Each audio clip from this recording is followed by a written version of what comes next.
tungkol dyan. Except Friday night, after that, kinausap ako nag-usap kami mga lawyers.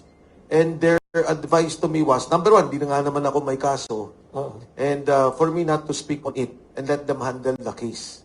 So, kung gusto niyo ho mag-refer dun sa interview ko on last Friday, you're very welcome to look into that. At meron din ho ang statement, official statement na nilabas yung wife ko in that particular case. Pero as of now, na papasok na ho sila sa inquest, they requested me not to speak on the matter. Parang sinabi ng NBI, sir, na may plano din daw investigahan ang Cliff Point Square. Maybe know kung ikaw po, may share na po ba doon sa Cliff Point? And if to an extent, kasi... Factual. Cliff Point, maraming investors. Kami ang isa sa investors. Andyan din yung office ko. Again, ang problema, nasa name ng asawa ko eh. Hindi na naman ako yung... Alam mong ginawa ng asawa ko, lahat ng mga ari-arihan, pati yung kotse, pati lahat, nilagay niya sa pangalan niya. Iniisip niya siguro, Wilson, pag nag-away kami,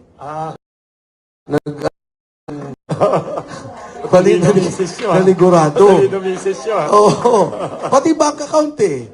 Diba? Oo. So, kaya mabait kayo.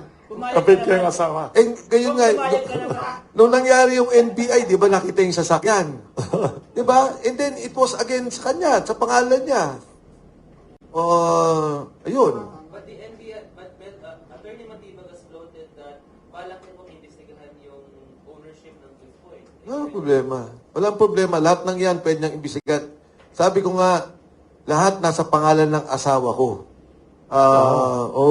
Magaling eh. Magaling misis. Magaling eh. So, wala akong magawa doon sa... Well, makikita naman nila. Maraming investors doon. Commenting doon sa NBI case per se, nakikita mo pa rin ba na talagang ikaw ang target nito for you to shut up? Kaya nga yung opening statement ko is about mga political relationships eh. Diba? And the dynamics of politics. I have been in cabinet for 9 years. Ilang kudita kami? 6? Ay, oo nga. Tama? Yung daming kudeta. Nandun pala kayo, no?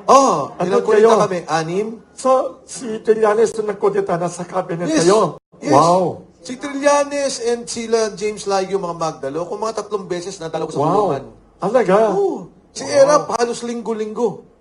Dinadalaw ko sa kulungan. Kasi kuminsan may requirement si Erap. Kuminsan Na nag-arrange sa ospital. yes. Ako naka-interview sa kanya sa Philippine Star. 3 Yes. oras. Okay. 1 page. You know. So, nung una pa lang na yun, kasi dapat siyang ikulong sa Laguna. If you recall. Tapos, sabi, hindi naman. Dapat, tapos, sikli din naman si Presidente Estrada noon. Ako yung nandun. So ang sinabi niyo kanina, dapat sa politika, wag personal na pamilya sinasama. Parang personal, na. Kasi yun, di ba, Wilson? Tradisyon ng Pilipinas, walang personalan. Umiikot eh. Oo, Di ba? ang At that mundo. time, Yes. si Boying was, at that time, Assistant Secretary or USEC. Ni GMA. Ni Erap. Ni Erap. Oo. Tama. So, nung kami yung nasa cabinet, wala naman kaming targetan na. Yes. Asan na yung mga negosyo nila Boying? Ano ba tong ganito nila Boying? Nung nagpalit, nagsama na kami sa Kongreso. Yes. And then magkaibigan naman kami. Ngayon, siya naman yung nakapoder, Yes, di ba? yes, And marami ho akong kaibigan sa kabinete to be factual about it. Yes. Pero never kaming ganyan na mag-iipitan. Kasi alam namin there will come a time, not because of convenience. Yes. Not because of convenience, but because kung politika ang pinagawain nyo, kung polisiya ang pinagawain nyo, kung problema ang pinagawain nyo, Hindi personalan. Hindi personal. Diyan kayo Line niya na. Trabaho lang, hindi personal. Yan. May isang movie. Di ba pwede kasi kung ako na naniniwala ninyo ay legal.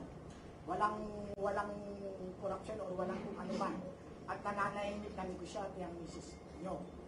Hindi ba pwedeng pag ito nag-justify na wala namang anumaya, hindi naman involvement sa corruption or what, na katulad ng ginagawang paggigipit ng ating pamahalaan ngayon, hindi ba pwede ito sila ikasuhan din? Dahil ito ay kinakalagkan ang respetahin yung negosyo sa isang pagbibintang katulad ng human trafficking. Parang imposible. Yung droga, parang imposible. Eh kayo nga po, galit na galit sa droga. Bakit magkaroon ng droga dun sa mismong family business nyo? Pwede naman siguro natin bilang isa din kayong magaling na politisyan at may nalalaman sa batas at palaban para sa katotohanan. Pwede naman siguro nating kasama rin kami na lalaban para idemanda sila ng gano'n na nga, ng paninira doon sa inyong negosyo. Darating ko tayo sa sitwasyon na yun, hindi po sa akin yun, yung po yung mga galing sa aming pamilya, ang aming particular na negosyo lang doon ay yung building. You know, ang investment natin. Landlord kayo. Yes, Ah. landlord. And yun, may 7-Eleven doon, Yes. may restaurant, may isang bar, so iba-iba ho yun. So, tingnan ho natin. No, Walang again, kinalaman kayo. O walang kinalaman eh. Ano man yung mga sinasabi nila. basta ho kami yung building. Yun ang, kumbaga, Otherwise, kung wala kang kinalaman, Yes. you have to cooperate. Para lalong, yes. dapat matuwa kayo na kayo yung landlord. We'll be cooperating with the Yes. government para, tama ba? Yes. So, you know yung sabi ko nga, di pala ako pwede magsalita. Sorry. Di ba? Muntik na ako Baka magpasalita. makasuhan ngayon. Pero hindi, i-refer ninyo yung interview ko nung Friday. Kasi nung after that interview, nung lawyers Because nung Friday, birthday nung anak ko. So, andun ako Hindi kita. Kung hindi pwede, hindi ka magsalita kasi ang involved family members mo. because of the legal case. Okay. Baka Not pagalit- because I'm, Baka pagalitan kayo ni Mrs. Tim. no, alam nyo, Lawyer advice. lawyer's advice. Sa katotohanan, kung ako lang, hindi ako takot na magsalita sa bagay na yan. At hindi ho nila ako pwedeng pigilan. Kundi yung sinabi lang, nagkataon Yes. Hindi ko kaso. Kung kaso ko to, walang problema. So maganda sinabi niyo kanina na sana sa politika ng Pilipinas, politika lang, policies lang, hindi sana personalan ang away.